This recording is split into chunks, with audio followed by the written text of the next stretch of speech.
Bom dia, pessoal. Bom, a gente vai falar aqui um pouco sobre ciência de dados, software livre, data science, e coisas big data e coisas do gênero. Primeiramente, agradeço a todos os presentes aí, é muito bom estar no FIS novamente. Melhor. Alô. Então, vamos lá, me apresentando um pouquinho, pode passar. Sou o Márcio Júnior Vieira, já trabalho já há 15 anos na área de tecnologia da informação.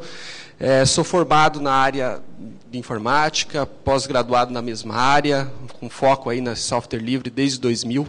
Minha formação já veio toda ela na área de software livre. E já tenho participado de palestras aí em diversos eventos de software livre, organizado eventos também. Sou fundador de uma empresa também que trabalha com software livre, chamada Ambiente Livre. E atualmente eu estou fazendo treinamentos, projetos, consultoria na área de Hadoop e Pentaho com Big Data. Esse é o nosso ecossistema de trabalho, que a gente fica trabalhando todo dia, assim, de ferramentas mais gerenciais, algumas aí de Big Data, algumas não tem nada a ver, outras são ferramentas para outros meios, mas nosso ecossistema de trabalho é 100% software livre. A gente não usa nada na nossa empresa que não seja software livre, seja ela para questões administrativas, comerciais, financeiras, operacionais, o que for. Bancos de dados e outras coisas. E tem também colaborado com eventos já há bastante tempo, organizando eventos aí em diversos locais, principalmente lá em Curitiba, que é a nossa base. Vamos falar um pouquinho sobre Big Data. Big Data já é um assunto que está na moda, e todo mundo está falando a todo momento. Até revistas já estão não especializadas na área, como uma Veja da vida fala sobre Big Data, outras. Então é um termo que está na moda, os empresários estão bem ligados, está todo mundo acompanhando, estudantes e tudo mais. Às vezes tem dúvida do que é e coisas do gênero. Eu vou falar um pouco mais sobre o profissional que trabalha com essas tecnologias e como que elas se interrelacionam. Pode passar aí. O que é Big Data? Um resumo que eu achei muito interessante numa palestra que eu não sei nem a referência de onde que é essa aqui. Uma foto de 2005 do Papa Bento, acho que 16. Pode passar outra foto. Isso aqui é do Papa Francisco, de 2013.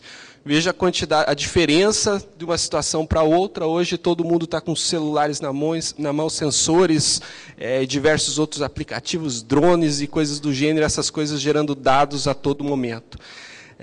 Aquilo ali é uma visão de 60 segundos, provavelmente já está desatualizada, porque isso deve ter aumentado hoje, vai aumentar amanhã mais ainda, de um número de situações que acontecem em apenas 60 segundos. Então, vamos pegar lá 370 mil minutos de ligações de Skype, 12 mil posts, 98 mil tweets e coisas do gênero. A coisa está... Nós estamos aqui e a coisa está acontecendo. Nós mesmos, às vezes, fazendo a coisa acontecer e o mundo inteiro girando através de dados e gerando uma quantidade imensa de dados. Uma realidade muito diferente do que a gente tinha uns 10 anos atrás, 5 anos atrás, onde que os sistemas que geravam grande quantidade de dados eram sistemas de RP e coisas do gênero. Vendi 1 milhão de tickets de cupons fiscais hoje.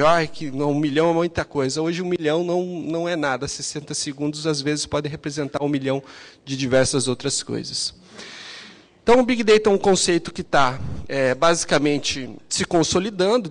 Tem diversos nomes diferentes e terminologias diferentes que se falam de Big Data, definições diferentes. O Gartner fala uma, existem algumas outras definições, mas, basicamente, é você ter um grande volume de dados armazenados e trabalhar esses dados com uma maior velocidade e alguns parâmetros que eu vou passar aqui. Pode passar.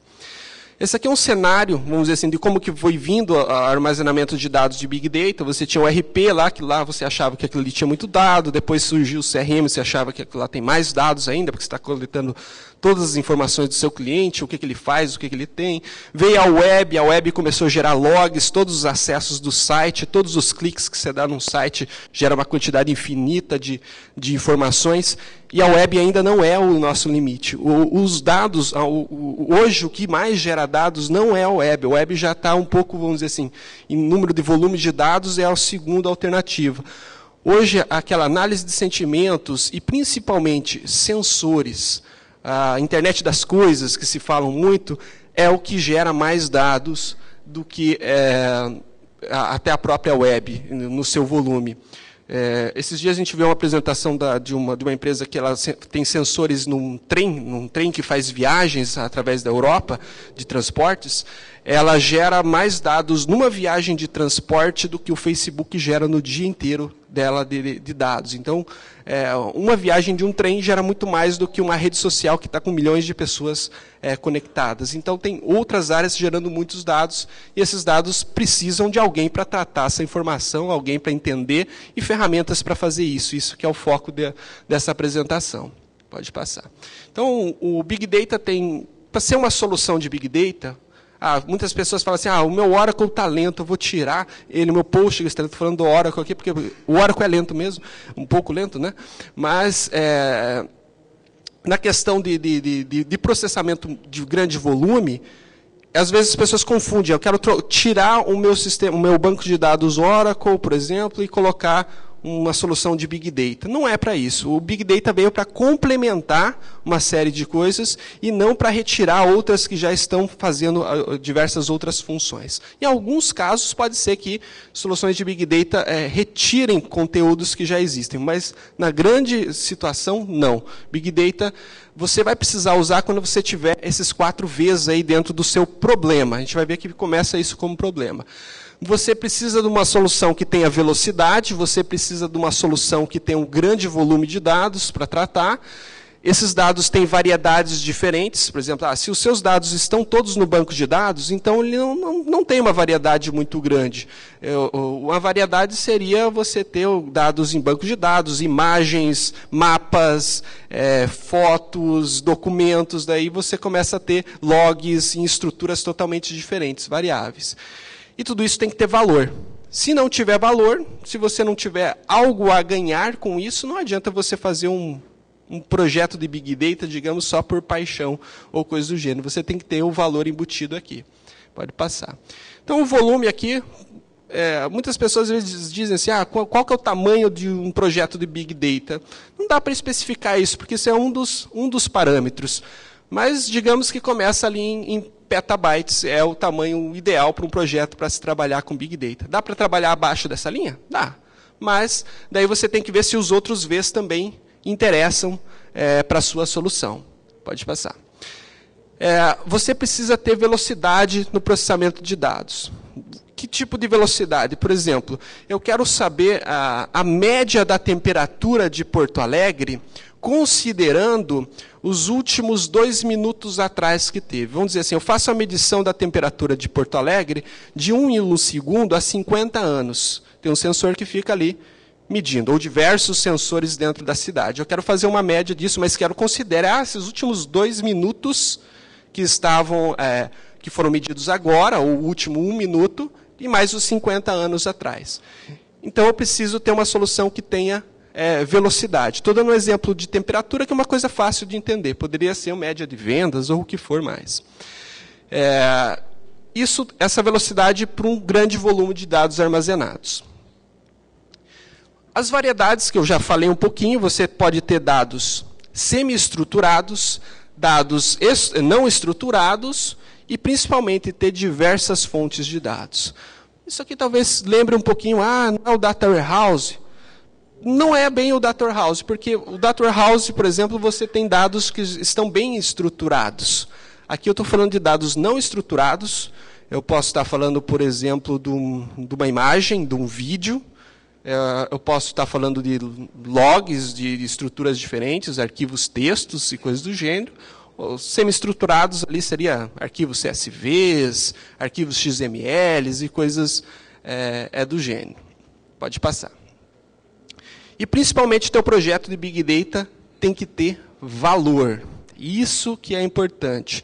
Você começa, na verdade, que valor que, basicamente, um projeto de Big Data vai me trazer para o meu negócio. Ali tem algumas estatísticas do mercado norte-americano de empresas que investiram em projetos de Big Data, o que eles tiveram de retorno nos seus negócios. Então, você tem que ter uma visão já de futuro do que você quer fazer com o projeto de Big Data? Eu quero aumentar minhas vendas em 70%. Eu quero diminuir a criminalidade na cidade de Porto Alegre em 50%. Eu quero aumentar o grau da educação do país. Enfim, tem que ter uma meta, algo de valor que vai trazer algum benefício. Seja ele benefício financeiro, ou seja um benefício, como eu falei, para a sociedade em si. Mas isso que é o valor. Não tratem valor como sempre dinheiro. O valor é uma coisa, os seus valores, basicamente. E daí, quem já aqui já trabalha com Big Data e coisas do gênero, levanta a mão. Já tem algumas pessoas aqui, tem poucas. Quem já viu mais de 6 vezes aí? Nessa história do V aqui. O que é esses Vs aqui? Criaram 4 Vs, daí foi alguém que criou o 5º V, e tem o 6º V e tem o 7º V, já estamos falando do 7º V. Então todo mundo está criando novas, como o conceito está se consolidando, coisas novas vão aparecendo a todo momento. E esse é um novo V que apareceu aí, um dos que apareceu, que é a veracidade. Você olhar para aquela informação, para aquele volume de dados, e ver qual que é a verdade sobre aquele tipo de informação. Às vezes você, por exemplo, pode ter... Vamos lá, fazer análise de sentimento nas redes sociais. Alguém falou assim, por exemplo, vou pegar o exemplo do Oracle, vou pegar no pé dele hoje. O Oracle é um banco de dados muito bom. Algum símbolo no final disso que ele estava fazendo, na verdade, não dizendo que era muito bom. Vamos falar do presidente. A presidente Dilma é uma pessoa muito boa. Então, vamos pegar esse momento, talvez... Enfim, você tem que analisar se isso no contexto, o que ele está querendo falar. Será que isso é verdade, ele está querendo dizer uma coisa positiva ou negativa? Então, você tem que, às vezes, ter mais informações para saber qual é a verdade dessa informação que está vindo. Pode passar. Esse aqui é um gráfico bastante interessante, algumas pessoas podem ter visto já, mas dizem que, já deve estar desatualizado, que 90% dos dados que foram gerados nos últimos 2 anos, todos os dados que existem armazenados atualmente, 90% foi gerado nos últimos 2 anos. Então, aquele pedacinho pequeno é que a gente acumulou desde a década de 80 nos nossos computadores. E aquele 90% que tem é nos últimos 2 anos do que a gente gerou. E hoje já está desatualizado, porque eu peguei esse slide ontem, enfim. Essas coisas estão andando cada vez mais, essas estatísticas estão sempre desatualizadas, mesmo sendo de 2005 isso aí. Pode subir. Por que as pessoas estão buscando cientistas de dados, que é o termo dessa palestra? Por causa disso aqui. Isso aqui é uma pesquisa feita pela KPMG, dizendo que 1 em cada 3 gestores toma decisão com base em informação que não confia ou não tem. Isso é a realidade das empresas, dos governos, das pessoas em geral. Mesmo elas trabalhando com dados, elas não confiam naquilo que elas basicamente têm. 56% sentem sobrecarregadas com os dados que gerenciam. O que isso quer dizer? Ele tem a informação, mas tem tanta informação que ele não consegue fazer com aquilo e não sabe como cruzar aquelas informações, não sabe como tomar aquela decisão corretamente. 60% acreditam que precisam melhorar a captura e entender informações rapidamente. Esses aí são pessoas que estão precisando de cientistas de dados. Eles já estão evoluídos, sabem que precisam, sabem que tem dados, sabem que tem que coletar mais informação, mas tem que melhorar isso. E 83% apontam aí soluções de BI e Analytics, daí eu vou falar um pouco de Big Data Analytics aqui também, que fazem parte dos seus planos para aumento de competitividade. Então, olhando para o mercado, já que a gente está falando dos cientistas de dados, esse é um mercado interessante aí que, por exemplo, as empresas vão buscar profissionais nessas áreas nos próximos anos, na verdade já estão buscando nesse momento. O que a gente usa projetos de Big Data? Sistemas de recomendação, esses são os mais, talvez, tradicionais e mais fáceis de todo mundo entender. Comprei esse produto também, quem comprou esse produto também comprou aquele. Então, você faz uma recomendação, ou com base em compras, ou com base no perfil da pessoa. É bastante utilizado na área de e-commerce, aí, está bastante evoluído já também. Nas redes sociais, Hoje, o próprio Facebook tem uma série de vagas lá voltadas para algumas tecnologias que eu vou falar aqui. Acho que é mais de uma centena de vagas em aberto que eles não conseguem preencher, porque não tem pessoas com as capacidades que eu vou passar ali na frente. Então, trabalhar para redes sociais ou fazer as suas próprias redes sociais também e processar esses dados. Algumas coisas bem utilizadas, análise de riscos, empresas de seguro, bancos e coisas do gênero. Quem empresta dinheiro ou quem faz seguros de veículos, carro e coisas do gênero, ele tem que ter uma previsão de quanto que ele vai gastar segurando aquele carro. Por exemplo, ele vai lá e faz um seguro para o Márcio, que o Márcio, sei lá, vamos dizer, não é o meu caso, mas bebo, sai à noite dirigindo, consumindo álcool em alta velocidade, já tem um histórico de multas muito alto. Então, eu já tenho um risco muito maior para eles. Quanto mais eles conseguem analisar isso, melhor o risco lá para eles. Mercado financeiro, mesma coisa e coisas do gênero. Dados espaciais, isso aqui é uma coisa bastante interessante. A gente passou lá pelo INPE lá e viu a quantidade de informações que esses satélites geram. Um satélite desse aí gera, em arquivo texto, basicamente 2 teras, mais ou menos, de informação por dia. Um satélite desse, e de arquivo texto simples, se você filtrar as informações que você quer. Lá eu sei que eles filtravam as informações. Se você pedir toda a informação que ele gera, talvez seja um valor um pouco maior do que isso. Então, são esses sensores, eu estou falando de sensor de alta capacidade, que é um satélite, ele coleta muita informação e você tem que tratar isso de alguma forma. Seja dados, seja imagem, seja tráfego, o que for. Análise fotovoltaica também, uma coisa que tem sido bastante estudada aqui no Brasil. O pessoal está buscando, aqui em outros países, buscando outras formas de geração de energia. E qual que é o melhor local para a gente criar uma usina fotovoltaica no Brasil? Hoje está sendo feito isso. Alguns trabalhos de pesquisa na Universidade Federal de Santa Catarina estão fazendo, e existem outros países com iniciativas próprias, e isso gera muito dado. Eles coletam dados segundo a segundo da geração de energia, de diversos parâmetros, vamos dizer assim, a temperatura, e quanto que ele gera de energia, segundo a segundo durante o dia inteiro, e estão fazendo isso durante 3 anos para ver qual é o melhor local, por exemplo, para se colocar uma usina fotovoltaica. Usina não, desculpe, vamos dizer assim, uma local de geração de energia. Big Data versus BI, o pessoal fala, BI vai morrer, BI vai acabar agora por causa do Big Data. Não, eles se juntam, cada um vai fazer uma parte. Big Data é uma evolução do BI e devem caminhar juntos. O Data Warehouse ainda é necessário, mas não mais para aquilo. Antes do Data Warehouse era o conceito, todos os meus dados estão no Data Warehouse.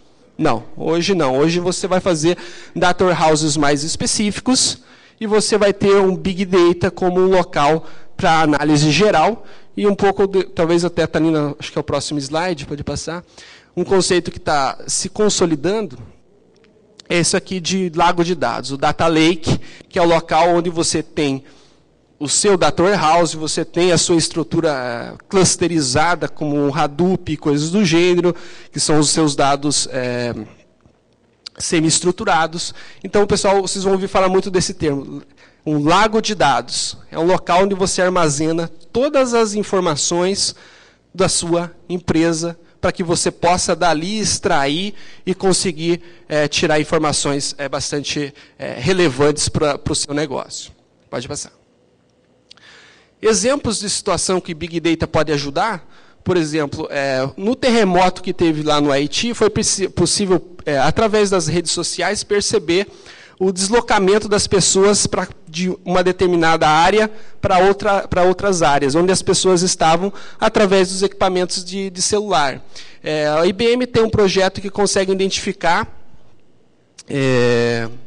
a taxa de desemprego nos países também com análise de sentimento. Você pode olhar Twitter do que as pessoas estão comentando, ela já tem assim, já está diminuindo a taxa de empregabilidade num determinado local. Porque as pessoas começam a comentar lá, estou sem emprego, estou procurando, ou começa a comentar coisas relacionadas à busca de vagas, faz uma análise de sentimento em cima disso, tem que ter um algoritmo específico para cada necessidade, e eles conseguem, por exemplo, já ter uma ideia de desemprego, como que está acontecendo o desemprego em diversas localidades, com base no que as pessoas colocam em redes sociais.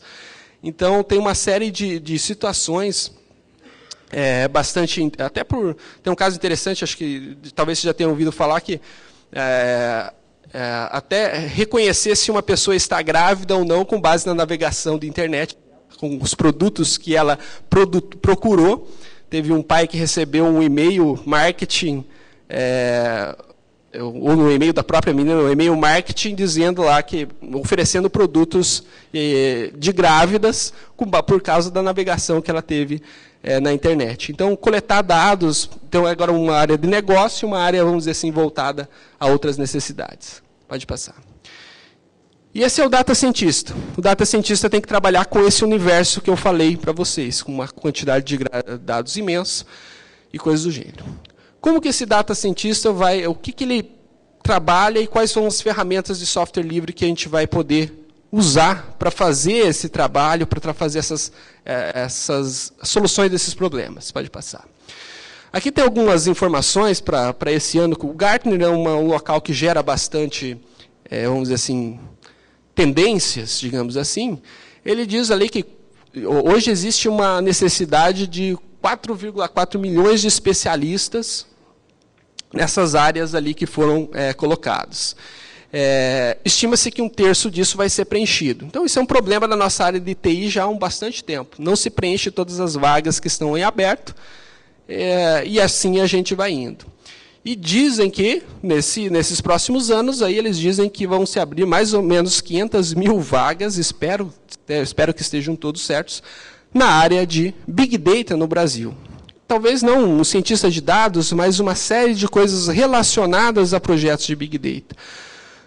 Às vezes a promessa do cientista de dados é muito grande, é o cara que tem que fazer muita coisa. Só que você vai ver que o projeto Big Data, às vezes, vai exigir muitas pessoas. O cientista de dados é só uma delas que vai trabalhar. E hoje não tem formação, se tiver 1 ou 2 cursos de pós-graduação no Brasil, é muito para essa área de cientista de dados, e eu também não sou muito a favor que exista, porque é uma coisa que é evolutiva. Ela é uma sequência de uma série de conceitos que você tem que aprender diferente que eu vou passar ali. Pode passar. Aqui são as competências que um cientista de dados, segundo esse link aí, diz que tem que ter. Ele tem que conhecer lá, vamos lá, os desenvolvedores conhecem bem de SQL, beleza, está ali, mas não só mais SQL, você tem que conhecer no SQL agora também.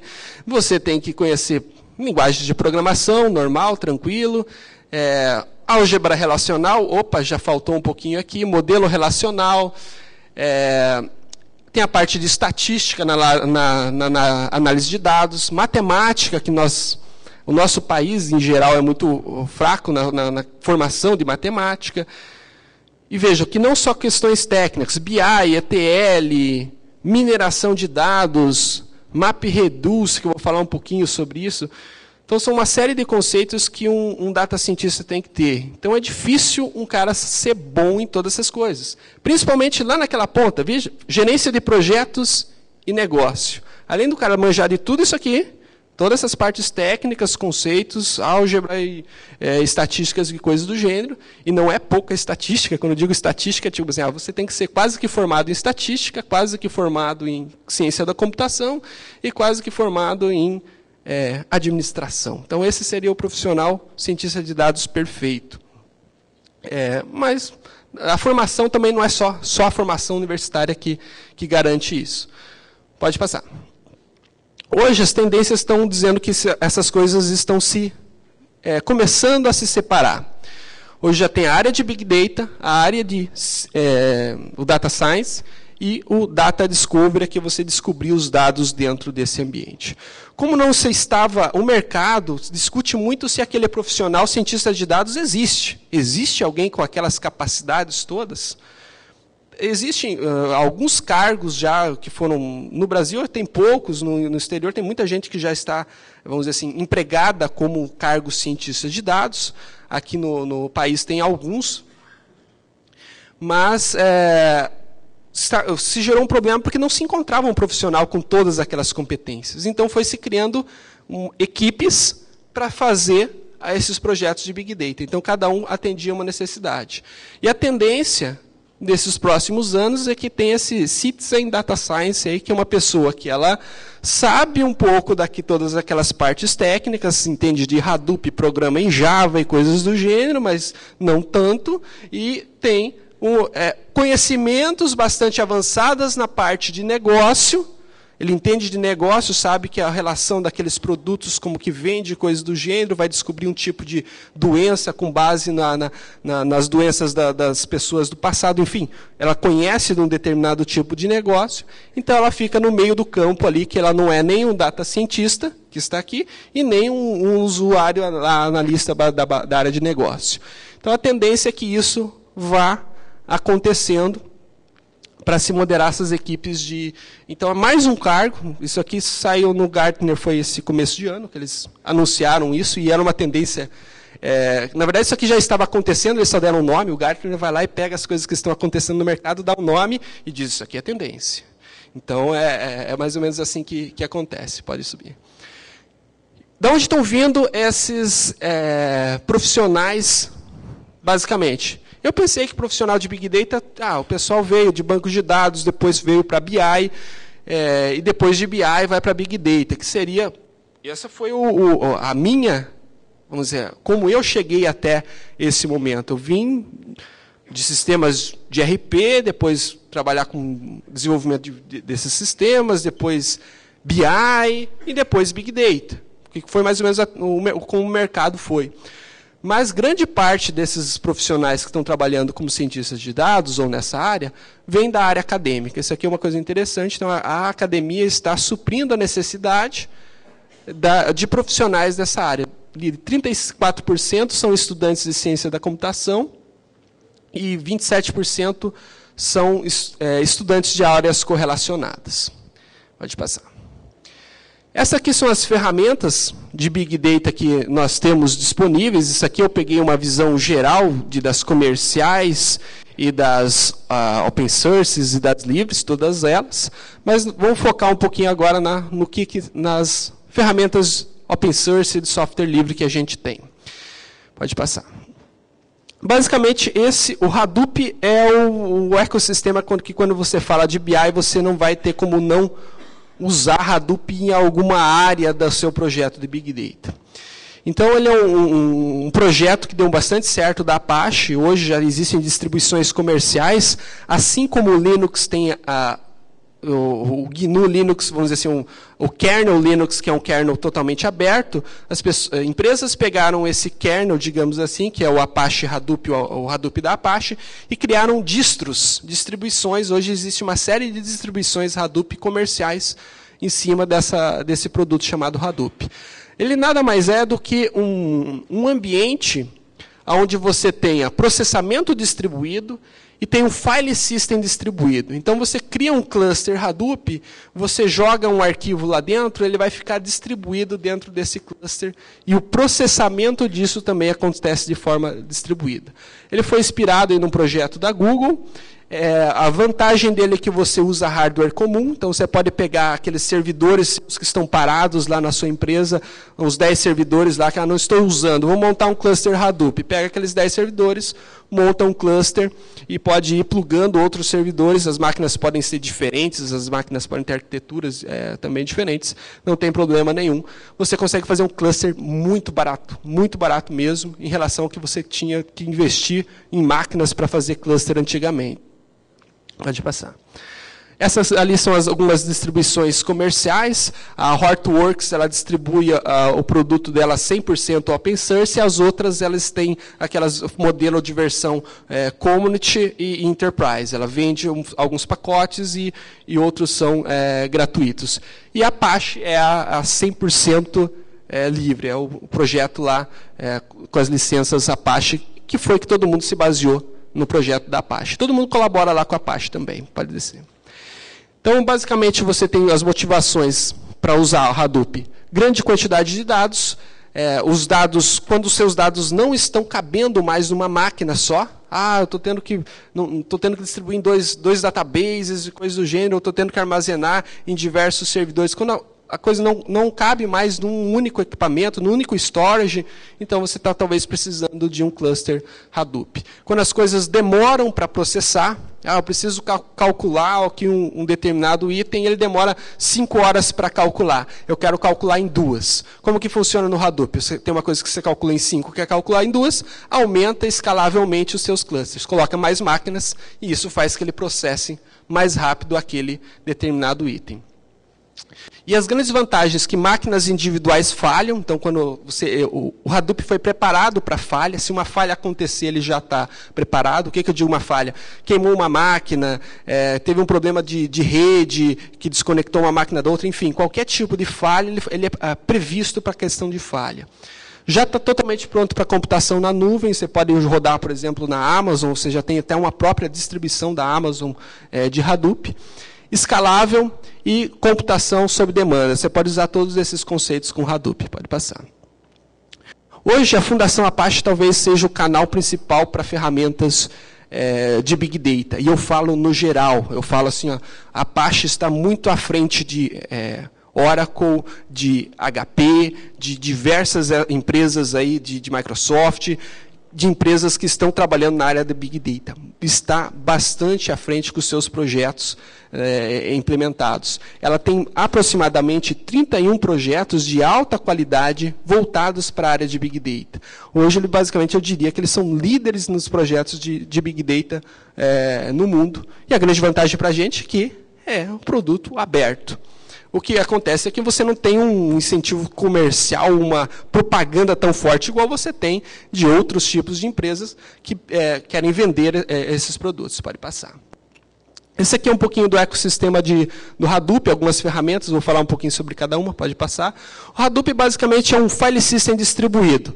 Você consegue ter todos esses arquivos que você guarda lá dentro, armazenados de uma forma ao qual, se uma máquina, por exemplo, queimar, você vai ter esse mesmo arquivo armazenado em outro ambiente do cluster. Pode passar ali. Pode passar para o outro, acho que é mais interessante ali.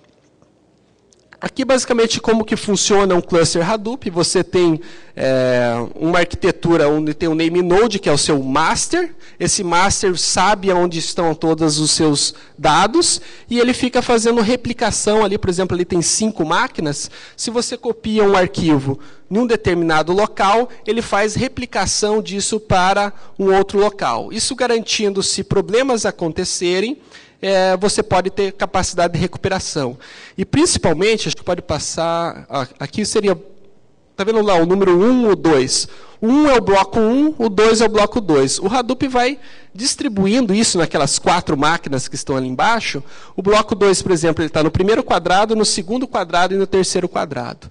Então, se a terceira... no quarto quadradinho ele queimar, é uma máquina, que se ele queimar, você tem o dado no outro local.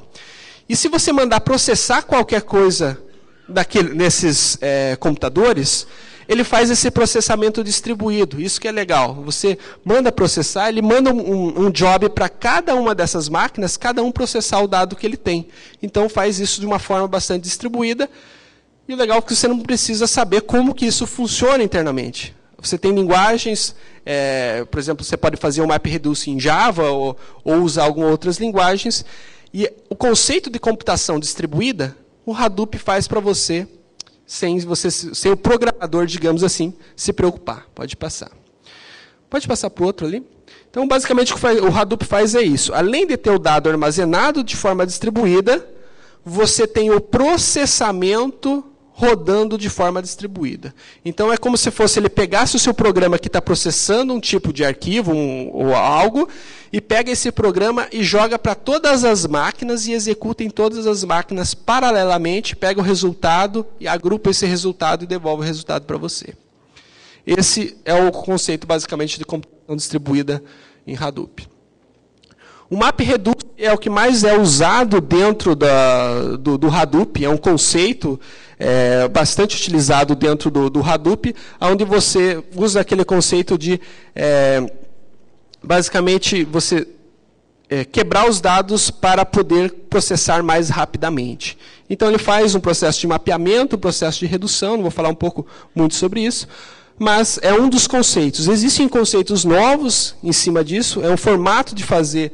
Por exemplo, ali ele está pegando um word count, basicamente. Ele está pegando aquelas palavras, quantas vezes aquelas palavras aconteceram, não pode ser num determinado tweet ou num texto.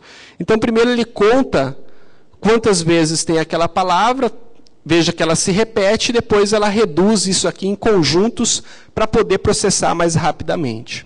Pode passar. E daí as ferramentas. Dentro do Hadoop, você tem um banco de dados no SQL, que se chama HBase. Esse banco de dados roda dentro daquele ecossistema. Então, você tem um banco de dados no SQL, além de no SQL, ele é distribuído usando uma infraestrutura Hadoop. Além de ser distribuído, ele tem replicação.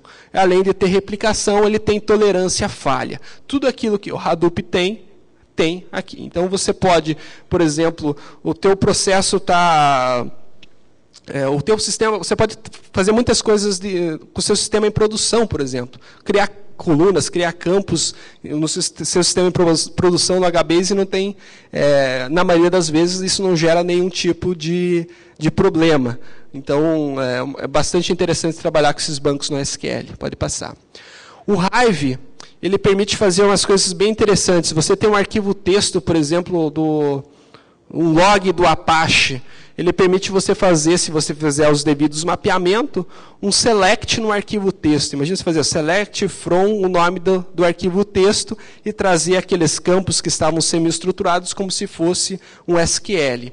Porque o MapReduce, você tem que aprender um pouco para como programar com aquilo. Já o SQL é uma coisa que a maioria dos desenvolvedores conhece, uma coisa já rotineira. É uma forma que esse foi até criado pelo... Acho que esse aqui é um projeto, tem uma colaboração do Facebook, se eu não me engano. Mas ele permite você simplificar para os desenvolvedores o acesso a arquivos que estão dentro do Hadoop ou o próprio HBase. O HBase é um banco de dados no SQL. O Hive permite você fazer select num banco de dados no SQL. Ah, isso é uma coisa boa? Não sei, é uma opção. É uma opção. Não é tão bom porque você perde algumas coisas. Você tem uma camada de um parse. Você tem um parse que converte SQL para NoSQL. Então, você perde um pouquinho de tempo.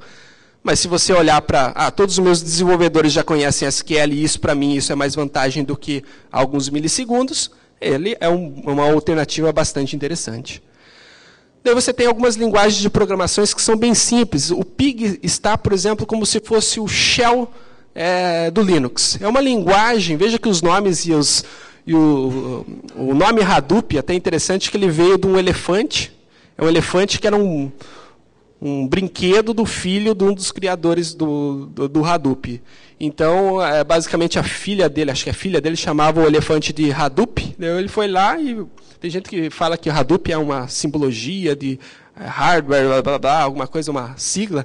Não, a filha dele chamava um elefantinho de Hadoop, que era um elefantinho de pelúcia, e ele falou assim, vou dar o nome de Hadoop. Primeiro fez uma pesquisa aqui, Hadoop.org não existe, esse termo não existe, pronto, Hadoop.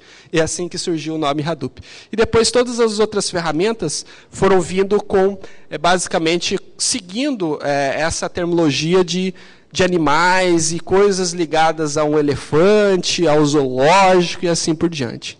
O Pig é uma linguagem que permite você fazer scripts rápidos de consulta dentro do HDFS e fazer MapReduce de uma forma bastante simples. Da mesma forma que você programa shell, vamos dizer assim, no Linux, você faz com o Pig. Mahout, daí o pessoal, mas dá para fazer também mineração de dados, algoritmos de recomendação e coisas do gênero. Dentro do Hadoop você pode usar o Mahout, que ele usa toda a infraestrutura do Hadoop para fazer essa parte de machine learning, basicamente, e tem uma diversidade bastante grande de algoritmos. Tem mais de uma forma de fazer isso e mais de uma ferramenta de fazer isso. Ou dentro, o clusterizado, o Hadoop seria uma das soluções, o Mahout. O Zookeeper é basicamente uma ferramenta que fica coordenando todo esse ecossistema Hadoop. Esse ecossistema foi crescendo, foi gerando muitos logs e você tem que manter esse sistema funcionando. Então veja que até o nome da ferramenta é Zookeeper, ele faz bloqueio de sistemas distribuídos para você fazer alguns controles de aplicação. Pode subir. O Scoop é quase que um ETL SQL para Hadoop, então você tira dados de SQL e joga para dentro do HDFS, o que um ETL faria. Pode passar. O Sparkle é uma novidade, aí, também um projeto da Apache, que pretende ser mais rápido que o Hadoop e fazer muitas coisas em real time. Então, teve até uma palestra do Apache, do Spark aqui no evento, e é bastante interessante. Você pode... eu não estou falando de linguagem de programação, tá? Mas em todos os ambientes você tem mais de uma linguagem para fazer isso. Aqui nesse caso, Scala, Java, Python ou R. Cassandra, mais um banco de dados, daí você vai ter que decidir, ou usa o Cassandra ou usa o HBase. São 2 bancos de dados no SQL. Também são soluções open source, muito utilizadas. Isso aqui você pode fazer uma clusterização automática nele mesmo. Pode passar. E existem daqueles 31, uma série deles. Quem já ouviu falar desse Apache Rama aí? Alguém já ouviu falar disso aqui? Eu também não. Eu coloquei ele só para dizer assim, que é mais um que surgiu. Eu peguei ontem esse aqui, basicamente. É um projeto já um pouquinho antigo, mas também usa um outro conceito, BSP, para fazer processamento. Em vez de MapReduce, usa um outro conceito. Só para dizer que tem muitas alternativas que estão na área de open source. Tem o Apache CoachDB, que basicamente ele é um NoSQL ali que trabalha com... Para quem gosta de JSON, pode passar que o meu tempo está indo. MongoDB, teve palestra aí do MongoDB e coisas do gênero, mais um banco de dados NoSQL, daí ele já não está dentro daquele ecossistema Hadoop e coisas do gênero, mas é um banco de dados bastante interessante. O Titan, para quem trabalha com grafos, recomendações de produtos, redes sociais e coisas do gênero. Então tem o Titan e tem o Neo4j, pode passar o outro. O Neo4j talvez é o mais conhecido. São 2 soluções bastante interessantes para quem trabalha com grafos, que é muito utilizado na área de redes sociais, nesse conceito de ligação entre um e o outro. E a gente tem trabalhado muito para pegar todas essas coisas e mostrar as informações para os usuários, porque você tem uma série de informação. Como que você vai plotar isso para o seu usuário? Nós temos usado o Pentaho, uma solução de BI, que ela tem uma versão Community Edition, uma Enterprise, e ela tem tudo o que você precisa para extrair de dentro do Hadoop. Pode passar o próximo. Ele permite você orquestrar tudo que tem dentro da infraestrutura Hadoop, MongoDB, Cassandra, o que for, ele se conecta lá, sem você ter grandes conhecimentos daquelas arquiteturas, sem você precisar programar a API dessa arquitetura. Cada componente, cada caixinha daquela lá já está programado e já está dentro da sua arquitetura o conceito de como que ele faz para acessar. Por exemplo, cada um ali é um driver, digamos assim, de acesso. E existe para Cassandra, para... Apache, além dos open sources, também se conectam aos comerciais também, sem problema algum. E ele consegue orquestrar todo esse monte de ferramentas que você tem, sem ter vamos dizer assim, um conhecimento tão grande. Por exemplo, eu não preciso conhecer avançadamente Hadoop para mim fazer MapReduce.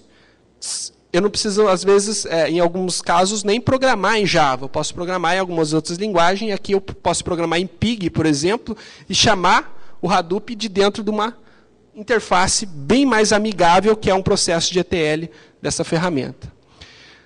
Então, esse é o Pentaho Data Integration. Ele tem 280 steps dentro dele, que permite se conectar a esses 280. Algum dele é conectar ao Cassandra, por exemplo, conectar ao MongoDB, ou conectar ao SQL Server também, e outros bancos. Pode ir.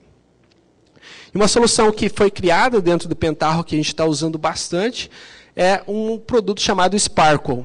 O Sparkle permite a gente fazer ETLs, daquele formato visual, com aquelas caixinhas, trazendo dados lá de dentro do Hadoop, por exemplo, e transformando isso em dashboards. Pode passar o próximo. Então, aqui alguns exemplos de dashboards. Esses dados podem estar vindo de dentro de uma infraestrutura. A primeira caixinha está vindo do Mongo, a segunda caixinha está vindo do SQL Server, a terceira está vindo do Oracle, a quarta está vindo do Hadoop, a quinta está vindo do banco de grafos e a sexta é um log do Apache.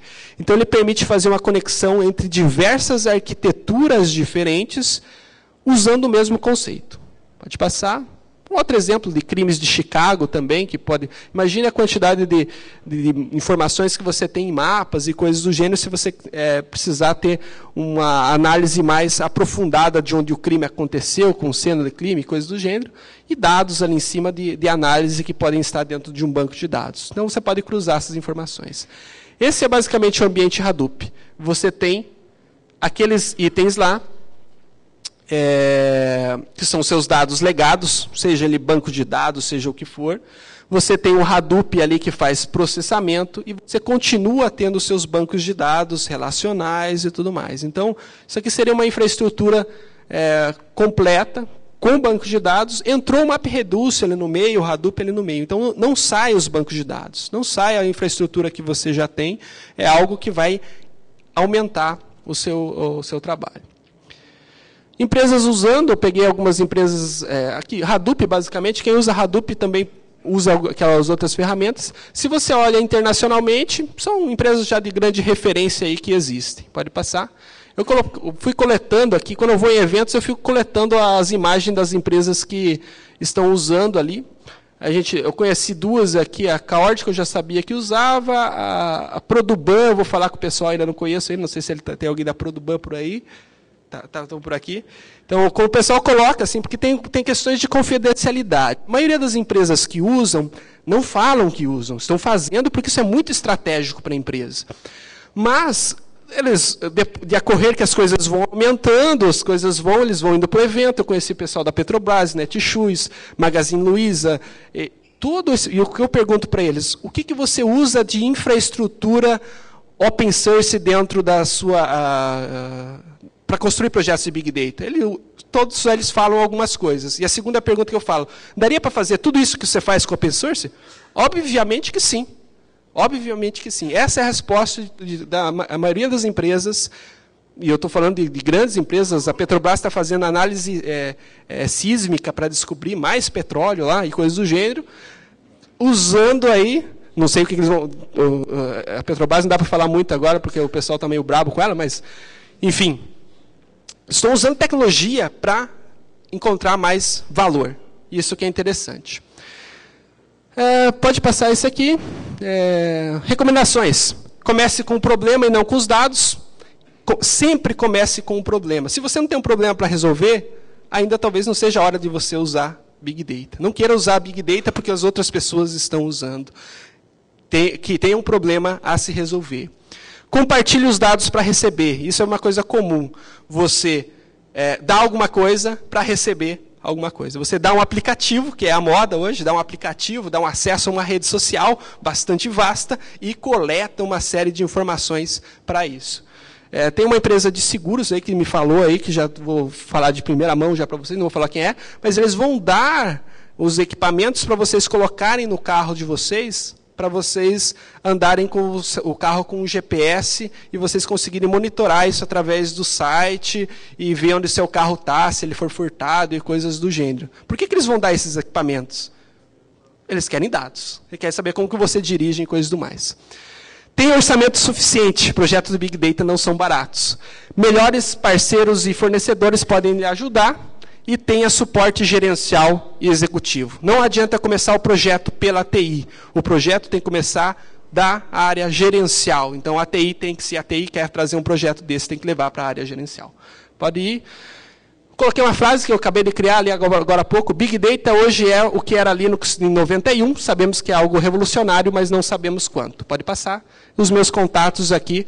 Tempo esgotado, eu vou responder as perguntas para vocês nos aplicativos lá depois. Dá tempo de fazer uma pergunta ou outra? Ou não? Uma pergunta. Uma pergunta, depois eu desço ali e pergunto para mim. Só um minutinho.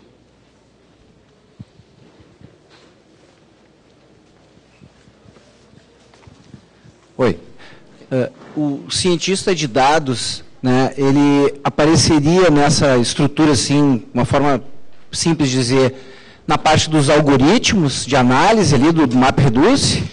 Também, ele tem que ter conceitos de MapReduce, ele tem que ter conceitos de algoritmos de data mine e coisas do gênero. Então, por isso que eu digo que às vezes é muita coisa para uma pessoa só. Mas ele tem que ter...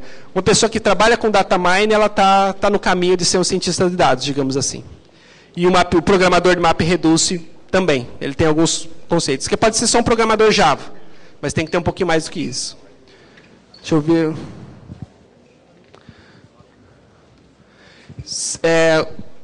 Na procura por cursos de Big Data, não tenho visto muita procura, mas o que eu tenho visto é muita busca por profissionais.